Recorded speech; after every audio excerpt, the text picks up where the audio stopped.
আগামী 29শে জানুয়ারি সিপিআইএম 24তম রাজ্য সম্মেলনকে সামনে রেখে প্রচারের অঙ্গ হিসেবে বিলোনিয়া শহরে এক বাইক র্যালি সংগঠিত করে। মঙ্গলবার সকাল 11:30টায় সিপিআইএম বিলোনিয়া মহকুমা কার্যালয় থেকে এই বাইক র্যালিটি শুরু হয়।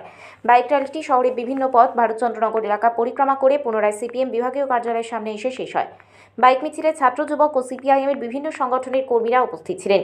সিপিআইএম বিলোনিয়া মহকুমা কমিটি আয়োজিত বাইক র্যালি শেষে সংবাদ মাধ্যমের মুখোমুখি হয়ে সিপিআইএম দক্ষিণ জেলা সম্পাদক তাপস দত্ত বলেন, আগামী 29শে জানুয়ারি থেকে 31শে জানুয়ারি 24তম সিপিআইএম রাজ্য সম্মেলন অনুষ্ঠিত হতে যাচ্ছে আগরতলায়। রাজ্য সম্মেলনকে সামনে রেখে এই প্রচার কর্মসূচি। তিনি বাইক মিছিল থেকে আহ্বান রাখেন, রাজ্যে আইন শৃঙ্খলার অবনতি, যুবকদের কর্মসংস্থানের উপর সংকট তৈরি হয়েছে, উন্নয়ন থমকে গেছে, তার প্রতিবাদ জানাতে সমস্ত চক্রান্ত প্রতিহত। আগামীকাল সমাবেশে যাওয়ার আহ্বান রাখেন। সিপিআইএম আয়োজিত বাইক র্যালিতে উপস্থিত ছিলেন সিপিআইএম রাজ্য কমিটির সদস্য বিধায়ক দীপঙ্কর সেন, সিপিআইএম মহকুমা অঞ্চল নেতৃত্ব, এছাড়া বামপন্থী গণসংগঠনের বিভিন্ন নেতৃত্ব, কর্মী, সমর্থকরা।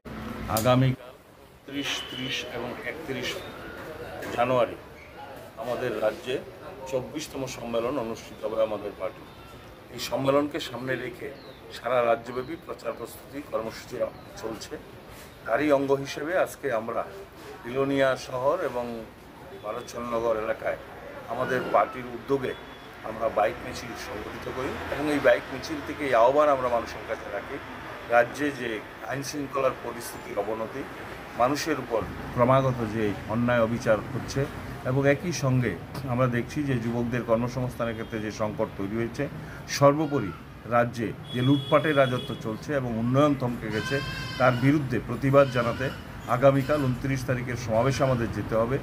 এই সমাবেশকে কেন্দ্র করে যে চক্রান্ত বিজেপি করছে, সমস্ত চক্রান্তের জাল ছিন্ন করে আগামীকাল যেন হাজারে হাজারে মানুষ আগরতলার জমায়েতে সামিল হন, তারই আহ্বান আমরা এই সমাবেশ থেকে রেখেছি, এই মিছিল থেকে রেখেছি এবং একই সঙ্গে এই সম্মেলনকে কেন্দ্র করে এই চর্চাগুলো আমরা করব এবং তাকে ভিত্তি করে আগামী দিন বৃহত্তর লড়াই গড়ে তুলবার আমরা প্রেক্ষাপট তৈরি করব। এই রাজ্য সম্মেলনে তাকে ভিত্তি করেই আমাদের এই বাইক র্যালি এবং এই সমাবেশ আমরা দারুণ সাড়া মানুষের মধ্যে পেয়েছি এবং ছাত্র যুব তারা অনেকেই সাড়া দিয়ে এসেছেন। আমরা সকলকে অভিনন্দন জানাই এবং আগামীকালের সমাবেশকে ঐতিহাসিক সমাবেশে আমরা রাজপথে ঐতিহাসিক আগরতলার সমাবেশ আমরা তৈরি করব, সেই জন্য সবাই দৃঢ় প্রতিজ্ঞা গ্রহণ করেছে।